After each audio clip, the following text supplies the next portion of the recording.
Welcome back to another episode of the Cycle Podcast, the show where we cover 4 trending MLB topics in 20 minutes or less. Joining me, as always, is Josh, a.k.a. Kablumski. How you doing, buddy? What's going on, brother? Sorry for my voice, man. I've been yelling at this whole Puerto Rico situation, which we'll talk about later. So I try to keep it short and sweet. Weren't you at a basketball game last night? I don't want you telling lies. I don't want you telling lies on the podcast, brother. We've got a ton of great topics to cover today. Let's not waste any time and get right into it. Let's do it. Our first topic today is going to be covering some of the news as we round up free agency here. There's not a ton left on the market, which we'll cover in a few moments, and most of the big dominoes have fallen. Like we've been saying, once Tucker and Bregman went, everybody else would follow, and it seemed like all the big free agents went in one fell swoop, with the exception of Framber Valdez, who took a little longer than some were expecting. I had him as a great fit with the Phillies, with the Giants and the Cubs, but he goes to Detroit on a 3-year, $115 million deal. And the strangest thing about all this, one, is that while Detroit is complaining about Scuba wanting $32 million for being the best pitcher in baseball, they then go sign somebody else. Scuba wins his arbitration case, and now Scuba is not the highest paid pitcher in their organization. I see him wanting out after this year, if not even 100%. earlier. 100%. Now, you're a catcher. Framber Valdez, known really bad teammate. There was a situation last year. His catcher called a curveball. He decided to whip a sinker at like 94 miles an hour, caught him right in the sternum. Blamed his catcher for giving up a grand slam on the pitch that he threw. I see that absolutely having an impact on his free agency. And the whole situation where he didn't take accountability for any of that. He's coming from Houston, which is not a well-liked franchise. When you saw what he did to his catcher, did that kind of cause a boiling anger deep within your loins? You have no idea. Those are the situations where it's like, hey, when the team is having a meeting, me and you're going to have our own meeting behind closed doors. Nobody's around, and we'll discuss it how we need to discuss it type situation. Yeah, it was frankly embarrassing. Now, we said Scuba wins his $32 million in arbitration. Now getting paid what he has earned over the last few years. Gino Suarez returns to the Reds on a 1-year, $15 million deal. I love that for the Reds. Huge. I think with what they can afford to spend, what a great pickup. It's a 1-year deal. Would have liked to see him get a 3-year deal given his performance last season. Austin Hayes to Chicago White Sox, mind you. I sort of like what they're doing. They're going out and getting some pieces where they can. They're not just sitting on their hands. They know they're going to be bad, but let's not be a complete embarrassment. And I appreciate that. Harrison Bader to San Francisco on a 2-year, $20 million deal. I wanted the Royals to go after him. Hits for decent power, plays a good outfield, something we needed. But San Francisco also in need of outfield help, and they went out and got it. Miguel Andujar to the Padres. He was a guy I thought would be the target once the other big free agents went off the board. Go out and get a guy who can mash off lefties and fairly versatile, strong player. Blaze Alexander traded to Baltimore for a handful of prospects. Not a guy who has lived up to his potential in recent years, but going to a new organization, maybe getting some coaching from a new set of hitting coaches could help the kid. And I like that Baltimore didn't just decide, hey, we got our big guy, we got Pete Alonso, we added a pitcher, we're done. They have continued to fill some holes where they need it. Of these somewhat underwhelming signings, what is your favorite? Also forgot to mention Luis Arias on a 1-year, $12 million deal after hitting .292 last season, his worst season in years. I'm not sure. Only 28 years old, by the way. Who is your favorite signing of this last little bit of cleanup? Yeah, so, I mean, you hit a few points there. My favorite one is I love the Suarez to Cincinnati. I think that what they got going on there, He could be a good mentor to some of the younger guys that they got going on. And also, he's still got a lot in the tank. So, like, he can still produce and help that lineup as well. I do want to say something real quick about the Blaze Alexander thing. Sometimes switching up the environment helps you. He had a lot of pressure coming out. He was that internet sensation, hitting the bombs when he was like 16 or 17, whatever it was.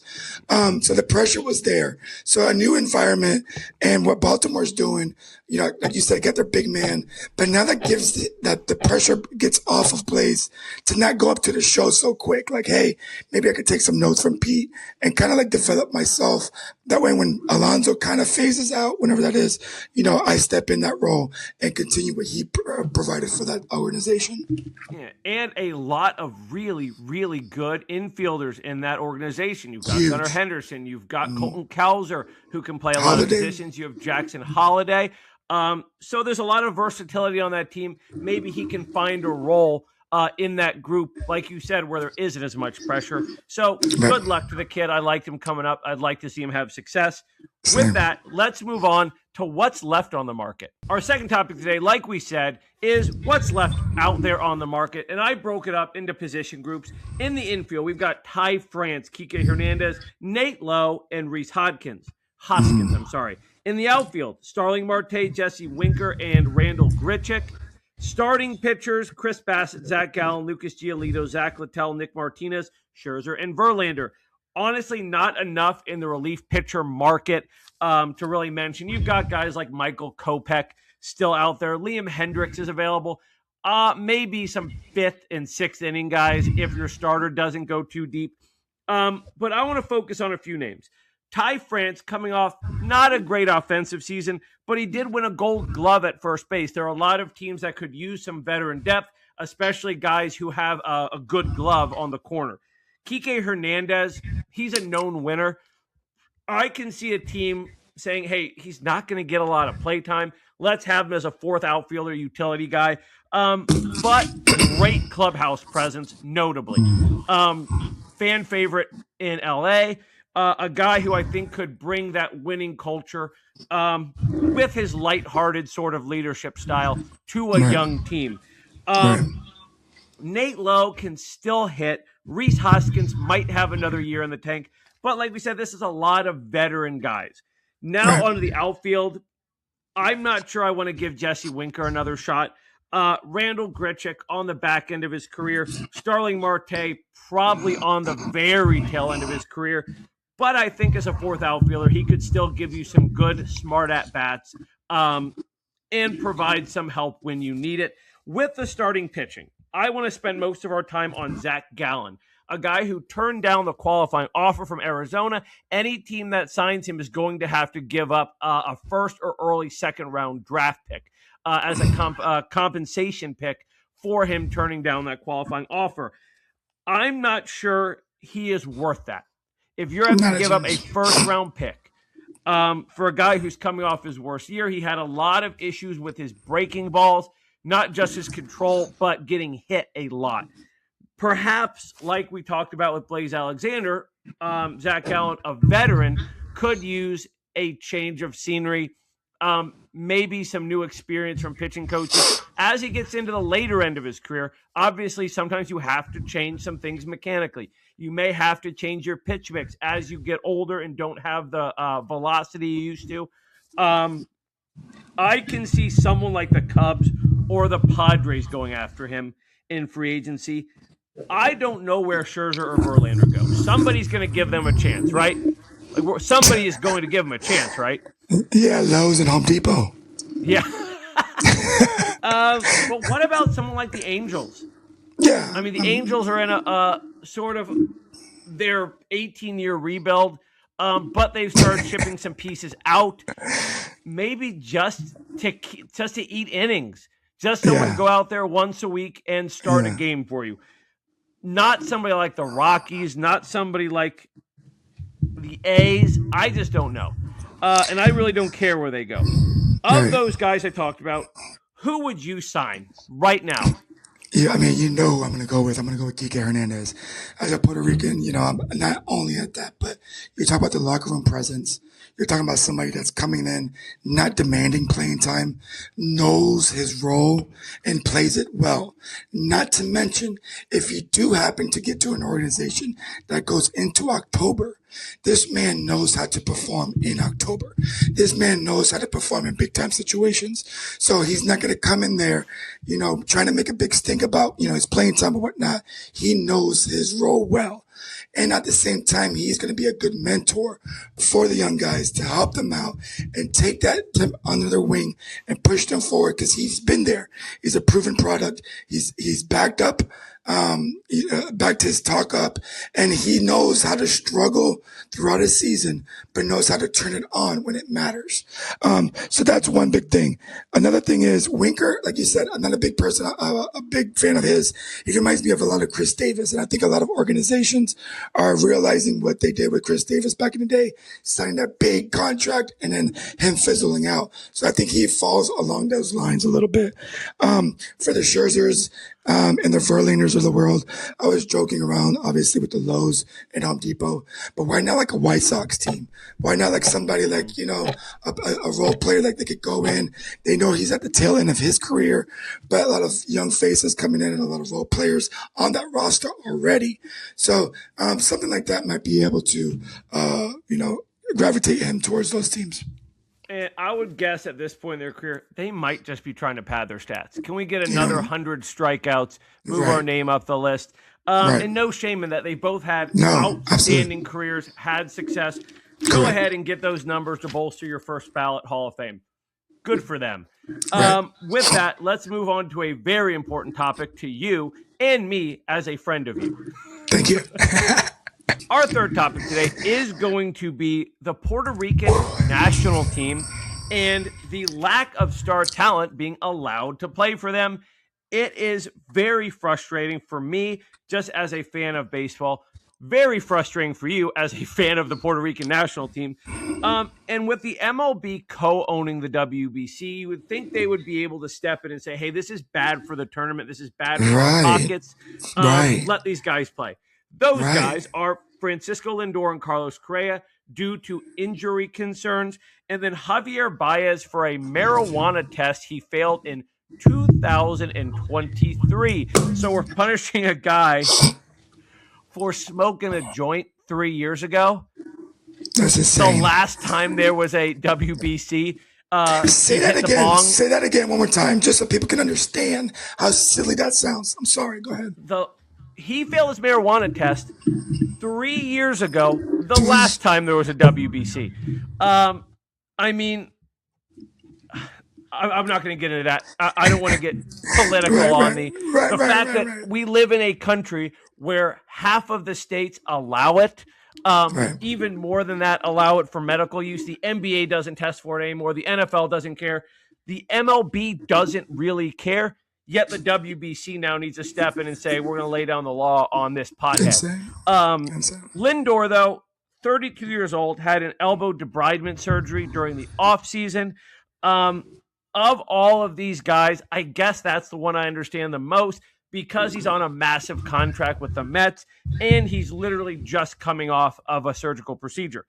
Correa is being traced back to the 2022-23 offseason, where he failed a physical, clearly has shown that he can still play baseball and can play healthy. We're still waiting on, we are not, Jose Barrios and Emilio Pagan going down to the wire. I don't believe they will be allowed to play. No. And my question is, if there's any contract lawyers who watch, would it be possible for a player, say like Bobby Witt Jr., say like Juan Soto, who are still early in their careers, to put a clause in a contract that says, regardless of anything else, unless I am on the disabled list to end the season, I'm allowed to play in the WBC, and if I'm injured, my contract is still guaranteed. To me, that seems like a clause that a smart team could put in their contract and say, oh, they won't let you do that? We will. We'll cover 75% of your contract should you be injured in any kind of international play. If you want to go down to the Mexican Winter League and get some swings in, that's fine with us. And with the MLB co-owning the WBC, they have a lot of say in this as well. They could provide their own insurance, which they already do with players who are injured during the regular season. And the whole thing is just hurting the excitement, especially with a lot of the WBC games being played in the United States, Puerto Rico being a United States territory. A lot of fans in Miami and Houston, where some of these big games are going to be played. I don't know. It's very frustrating to me. So, with all the stuff I said, go ahead, give me your little take on it, and feel free to get annoyed and angry, because I did that last week. I'm just so happy I lost my voice because I would have been on a rant today. So I'm going to try to keep it short and sweet as possible. First thing is first, okay? You're taking away, when you talk about Lindor, I get that. But you're talking about the captain of the team. That's number one. Puerto Rico is not just a team is a participant of the WBC every year. No, they go on deep into the playoffs year after year after year that WBC is in there.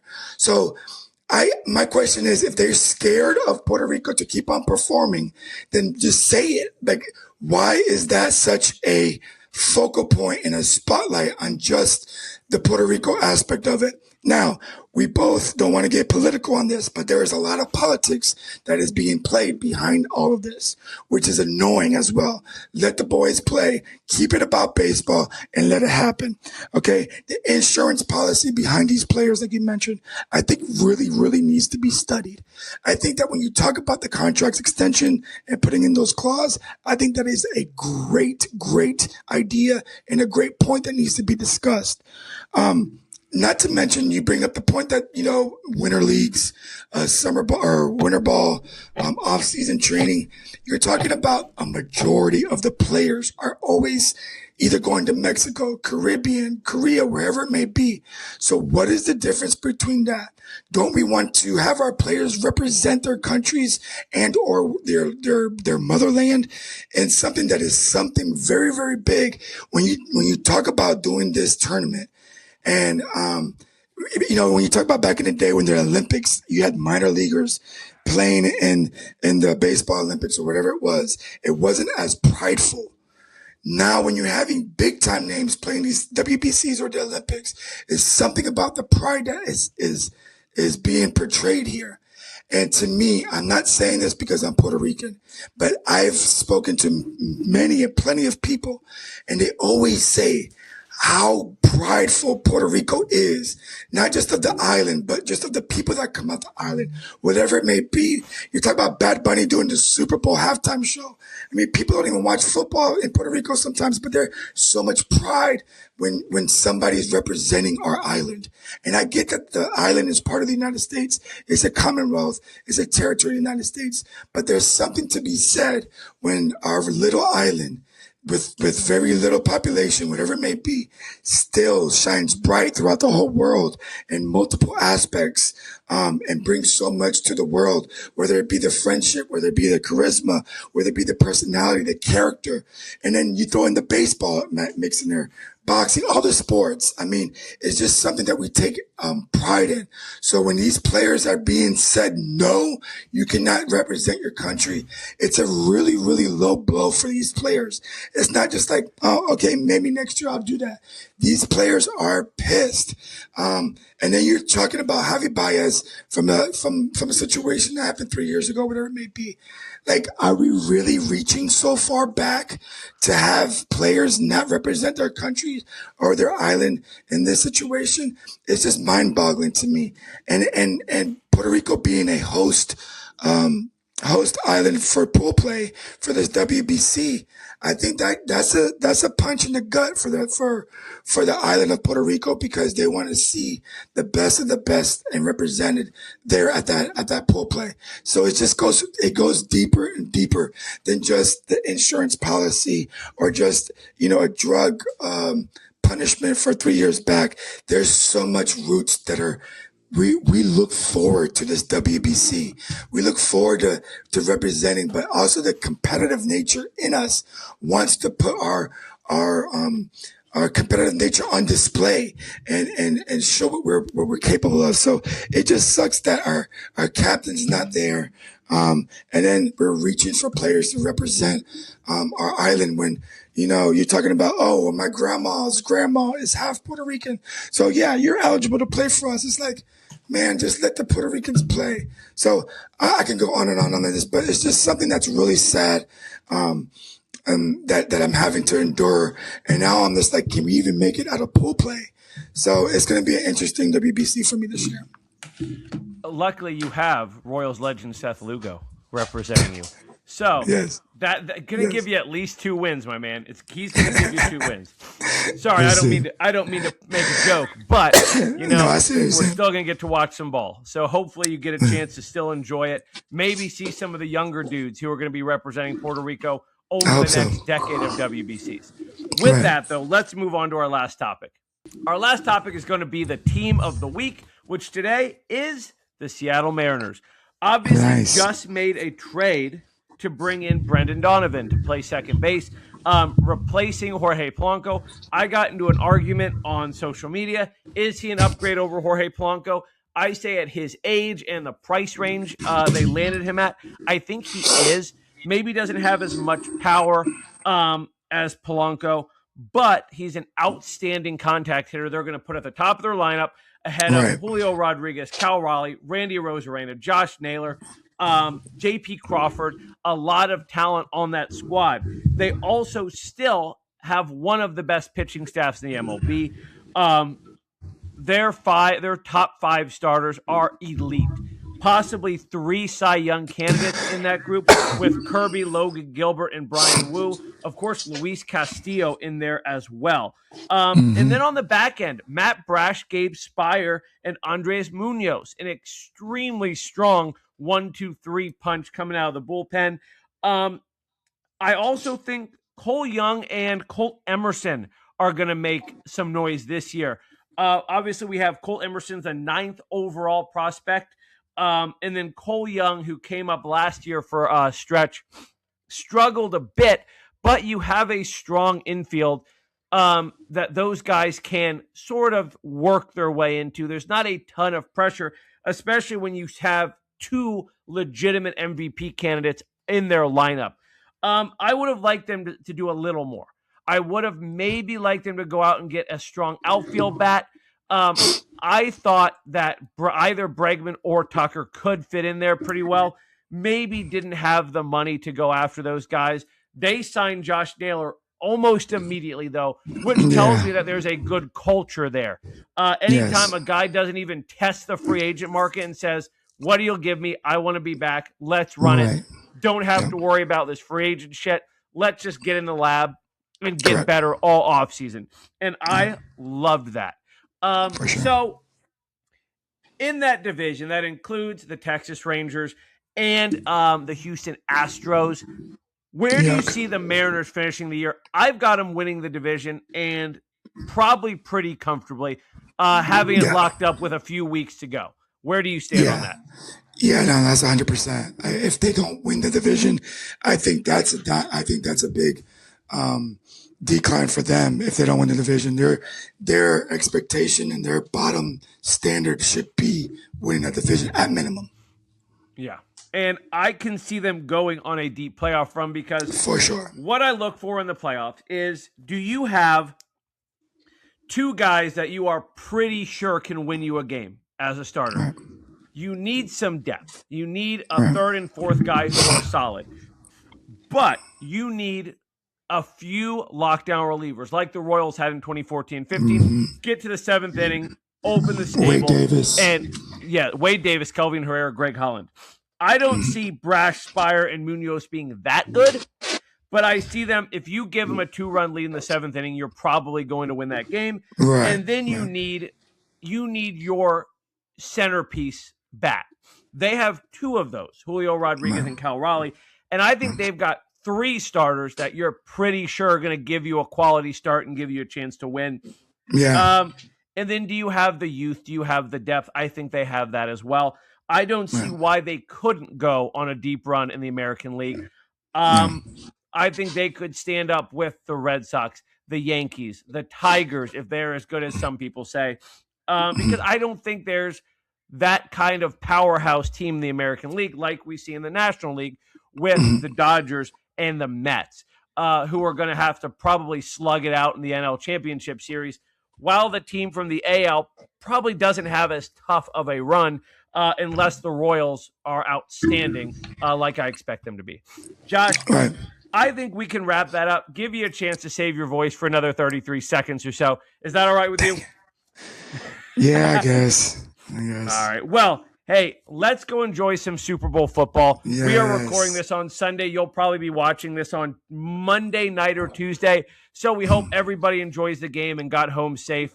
We'll see you next time. Josh, as always, thank you for joining us. I appreciate you. Thank you. You're very welcome.